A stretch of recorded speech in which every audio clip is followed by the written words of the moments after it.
All right, y'all. So I got a TBSS slash NNBS intake right here. I'm going to show y'all what all I've done to port on them, touch them up, maybe gain a little bit of power. I don't know yet. We'll find out later.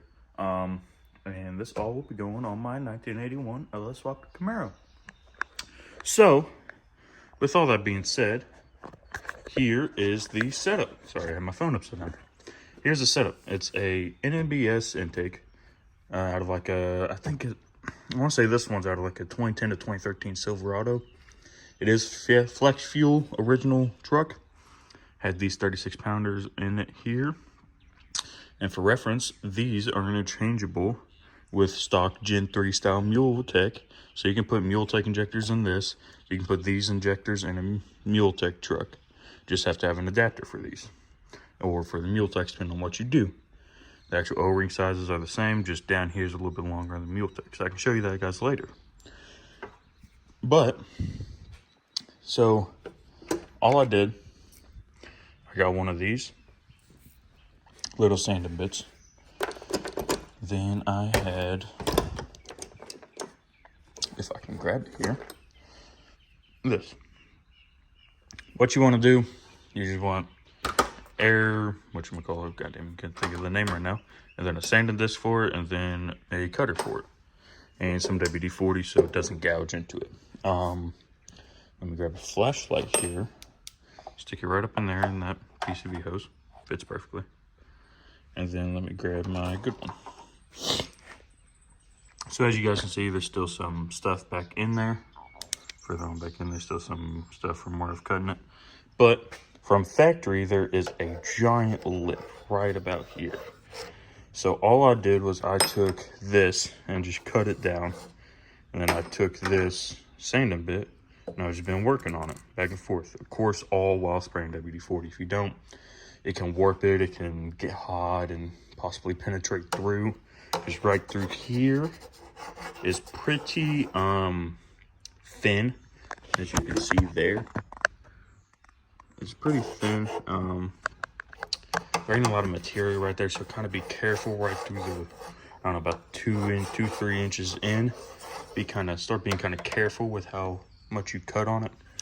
But there's a giant lip all around through here, and there's a giant lip right here. I'm assuming this giant lip that was here, I wish I had another one, or I wish I had recorded beforehand, was for part throttle cruising and part throttle performance, is what I'm assuming, so then it cruised better.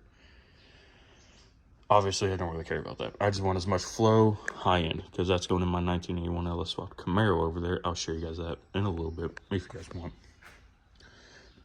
But I figured while I had it out, I might as well pour it on it a little bit, make it a little bit better, a little smoother, and man, it just feels a lot better.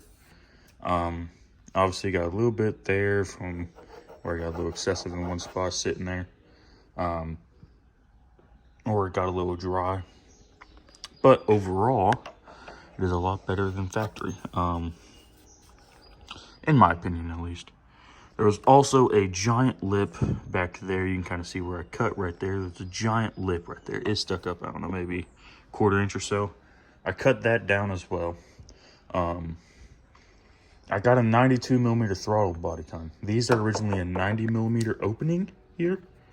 So my plan is to open up the throttle body and maybe try to see if I can get a white marker around it. If not, no big deal. I just kind of eyeball it, and I'm planning on opening this up. I believe you can open them up as far safely, from what I've read online, is about 95mm. Which wholly makes a 95mm throttle body, but it's $600. I believe you could open them up to about 98 is about the limit, before you start getting holes. But 95 is the safe limit if you want to run boost and stuff like that, of course. But that's all I really did to this side. I just worked on it. Only use the cutter for knocking down the big stuff, like the big lip that was right here, and that big thing back there, the big seam back there from where I guess it got injection molded together. Not sure, but I mean, it's stuck up probably I don't know, 1/4 inch or so, 1/8 inch. Use the actual sanding disc on it, on actual 99% of this, just so you get a nice smooth even go. Make sure you aren't pushing down on it hard. Another thing you can do if you feel up to it, there is this one right here that originally goes to the purge valve. It originally hooks up right, or no, yeah, no, it originally goes there, I think. Yeah, it originally goes there. That's right. And obviously, I'm not going to use that. Originally goes there and mounts up on there somewhere. I'm obviously not going to, on the fuel rails there. I'm obviously not going to use that. So, either I am going to just nipple this off. I don't think I'm going to do that since I already have it here. Then I'm going to cut this off and do 1/4 inch MPT plug, or use it as a vacuum source for something, or use it as a vacuum source later on down the road whenever I hopefully turbo that car. This is the map sensor port, obviously. There's the original map sensor. I'm going to replace it later on, but it goes on like that. Kind of a pain to get off, not going to lie. But original map sensor port. This is for the PCV system, I do believe. I do believe a 3H MPT will perfectly fit in there. So I'm going to tap that for 3/8 MPT plug. Use that as vacuum, probably for my fuel pressure regulator, if I had to assume. That's what I'm probably going to end up doing. This is obviously for the brake booster and stuff. If you don't have that, you can use that as well as another one. If you have manual brakes, you can obviously use that as well as another vacuum port. I didn't notice that there, to be honest. You could also take this. I've seen people do that, to where they would cut this off and use that as well as an MPT. I don't know what size they're doing. I just know I'm doing this, that one, and this one, and I already figured out what size they are. I got a 92mm throttle body coming in. I will show you guys the porting process of that whenever I get it in. It should be here within the next week or so. Hopefully have that car back up and going just on the Gen 3 truck intake. Another thing, on these intakes, if you have a 706 head, A62 head, whatever, what I would recommend, from what I personally know, is I would check out the runners on them, measure the runners, and open up the head to the same sizing, same port, to where they are equal. That being said, that would, in my opinion, I would think this just come from a guy who messes with old small block stuff, or that knows about old small block stuff, because that's all my dad ever messed with. So I would think that if you open up the runners there on the head to the same size as this on a 706 A62 head, it would help more than it would hurt. It may hurt a little bit down low CFM, but I think it would help more than anything.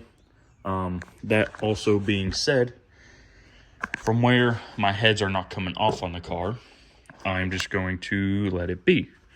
And if I am correct, on 317, 243, 799 heads, you will want to port the runners on these to just gasket match is all you would have to do. Sorry, I'm having to set that down to tilt this over to you guys.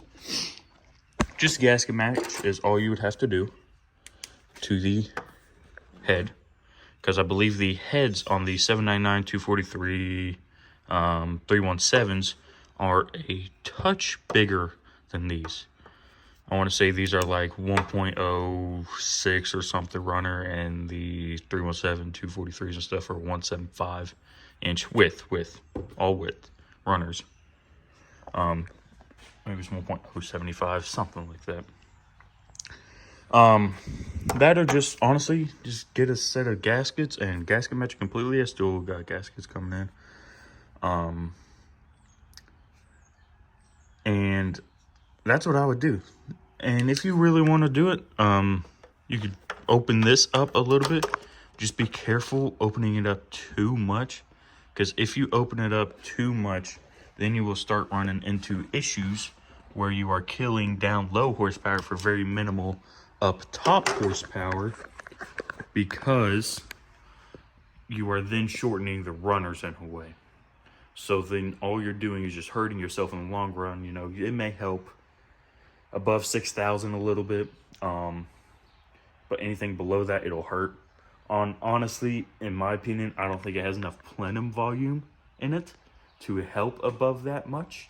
Most of your gains on this will be mid-range, in my opinion, to about 4,500 to about, I would say, about 68. Then really, I would think that there wouldn't be too much gain over a stock Gen 3 truck past 68, 7 grand. So if you plan on spending way up there, 7,500, this intake would help. Obviously, it would obviously help. But let's say your converter flash is 6 grand. I don't think there'd be that much of a difference. Honestly, I'd just port that intake. I may be wrong though. It also depends on setups and stuff. But really, there's not many NA guys that I've seen revving to 7,500 on most of your 534 860 stuff. Most of that's kind of bigger stuff, so when you're there, you might as well just get a Holly high rise, you know. But it's really it. Just kind of be careful. Don't put a lot of pressure on this whenever you're porting. Just kind of let it do all the work for you. You're just kind of guiding it is all you're doing. And make sure you don't sit in one spot. Just kind of rock back and forth.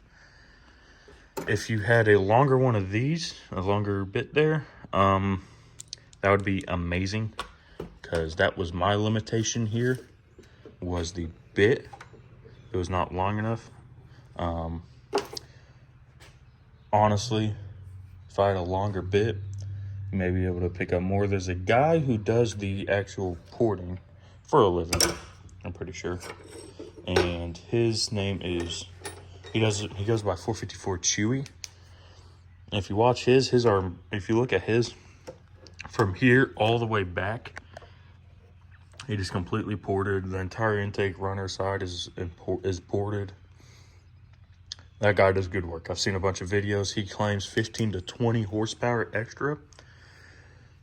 I would highly suggest at the bare minimum, if you go into a drive-by cable throttle body, if you just want a 92 millimeter over the stock 87 millimeter throttle body on a 90 millimeter opening, I would highly suggest opening this up.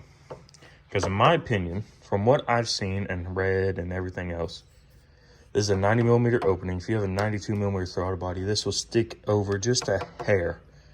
And that will create some sort, I can't remember what it's called for the life of me, but that would create some sort of a ill air effect, I would call it, to where it will create a weird kind of flow area. If you were like to smoke it like cars do in wind tunnels and stuff, if you were to smoke it, it'd create kind of like a weird turbulence area. That's the word I was looking for. So I would highly suggest at the bare minimum, just porting right there out to a 92 millimeter opening to just basically match the throttle body. And then while you're in there, just right there, boom, bare minimum. Right there and right through here, there was a big hump before. Any little bit you do, I don't think it'll ever hurt personally. I really don't. I don't think it'll ever hurt or ever make it worse than it was. While we're going this way, I will go ahead and show you my car for those of you guys new. This is what the intake will be going on. She has her issues. She's dirty. She's dusty. Been working on it. This is a 99.53 engine. First year of the L53 LS. Still stock truck intake. All it has is 36-pound injectors, like I was showing you guys over there that came off that truck. Same ones, the flex fuel style. Running on 93 octane. Cold air intake. Sloppy stage 2 cam. Milled the heads a little bit. That's really it. Of course, I have a nitrous kit on it, but I barely ever used it. Has a 4L80 on it too. or in it. It has 4L80 in it. It has been a personal best of 782 or 3 at about 90 miles an hour. It's been all over 90. I haven't been able to crack it, except for, of course, whenever I was on nitrous. Hopefully this will get me there. I plan on doing this and swapping over to E85. I'm gonna see what the gains are on 93, see if it picks up any just with an intake swap and, of course, the bigger throttle body. Of course, I'm gonna retune it. I'm gonna have to adjust air fuel ratios and stuff, or have somebody tune it, either way. But this is just the basics of porting and doing future proofing work. Future proofing, cutting this, cutting that to fit MPT plugs for vacuum sources, maybe that, stuff like that. All that is just future proofing everything. I would highly recommend at least just cutting it, because worst comes to worst, you don't gain anything, but you don't lose anything. And you gain some experience for later on if you want to mess with heads or something. So I would highly suggest pouring it. I don't think it'll hurt. I think it'll help. The only reason I think that little thing there is that hard lip. I wish I had a picture of it. It was a hard lip that went about like that. Only reason I think it was there was for part throttle cruising, I'm assuming. Maybe something to do with emissions to get better gas mileage, less airflow, so then it cruises better. Obviously, I don't care about that. I just want the most power I can get. But this intake looks better than Gen 3 truck. They claim it's a little bit shorter. I ain't seen any difference, to be honest. I laid it side by side with one of the Gen 3 intakes I got laying around. And honestly, I don't notice a difference at all. The height seems about the same, to be honest with you. It's wider, of course, for that extra plenum volume that it has in there. I've still got to clean this up. I think this has quite a bit more plenum volume, and the runner lengths are the same. So that's all I really did. Whenever I get my 92mm throttle body in here, I will record me opening this up. I doubt I'll use the cutter bit. I'll probably just use this and just babe it along.